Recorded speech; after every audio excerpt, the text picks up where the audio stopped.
Well, it all happened in July 2005 when Brother George Garia graduated from the college. At the time, he had a burden. Though he was from Kerala, he had the burden to go to Bangalore in Karnataka. So in July 2005, the elders commissioned him as a missionary of Maranatha BP Church. Over the years, we see how God has led and blessed and guided this work. Today, it has about 70 to 80 people worshipping there. And now, by the will of God, in 2007, we bought a land. And with that 7,000 square feet of land, we built the first floor. And by the grace of God, now there's a need to expand or to build up. So now, when we went there, the recent trip, it was actually to both supervise the final stages of the construction, which is being in progress. 75% have been done. There are about 3.5 floors.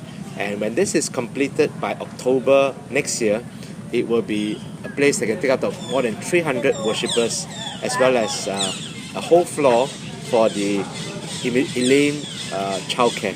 One of the first things that we wanted to do was to see the new church building. We went up, we viewed the place, and just to see it come to fruition after all these years of the mission. And recalling from the time when we had to actually stop the building project from the original plans. We planned to originally build 2.5 story, and then we had to stop it at just 1 story because of the opposition that was coming from the neighborhood.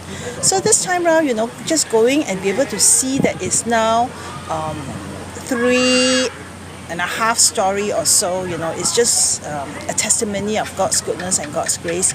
Another significant thing was the Thanksgiving of the parsonage on a Wednesday night, where Pastor George particularly timed it, even though it wasn't quite completed yet, they couldn't ship in yet, to let us get there and be part of a little gathering to give thanks. And then they are hoping to move in probably sometime during Christmas period now.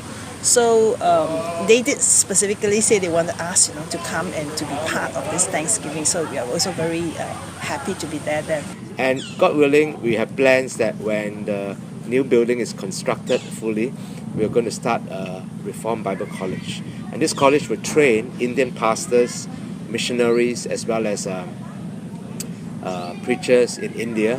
And we pray that God will use this place as not just a church, but also as a biblically sound training center to equip Indian pastors for the White Harvest Fields, as India has 1.3 billion people. 2.5% of them are Christians.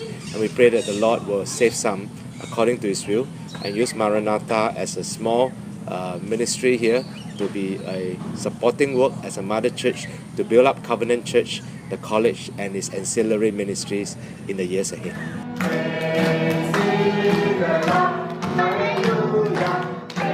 The Lim Childcare was started about 5 years ago, and it now has 120 children.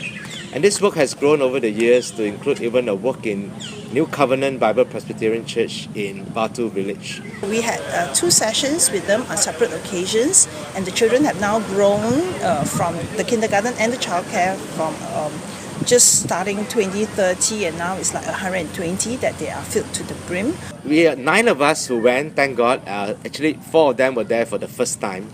And this trip was very meaningful in that the team was involved in taking a VBS. The gospel was shared about the meaning of Christmas, and the people led them in songs of hymns of praise. There were games and craft that showcased Christ and the gospel.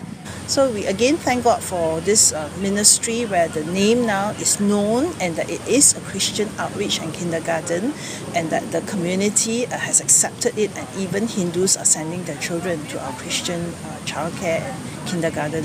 A few years ago, we actually went to Maranatha Baptist Bible Seminary. And it is, interesting that we have the same name. And so this time around, we said, let's establish contact again, and we went to visit them. And that is Reverend Matai over there, the principal. And so Pastor gave a 1-hour lecture, as well as some quick interactions with them. And at the parsonage, they actually even have an orphanage for Indian children there. So we didn't get to see the children, they were all in school, but Pastor Matthi's son actually runs the orphanage itself. We thank God for seeing us through those 8 days of our program. We were all quite busy and every team member had a part to play in one way or another. So thank God it was a very fruitful trip, and everybody did their part according to the gifts and their talents. And Reverend Josh actually replied to say, thank God for a very edifying and profitable time where the members benefited. And we pray that next year maybe more of our members can come and join us for the next mission trip.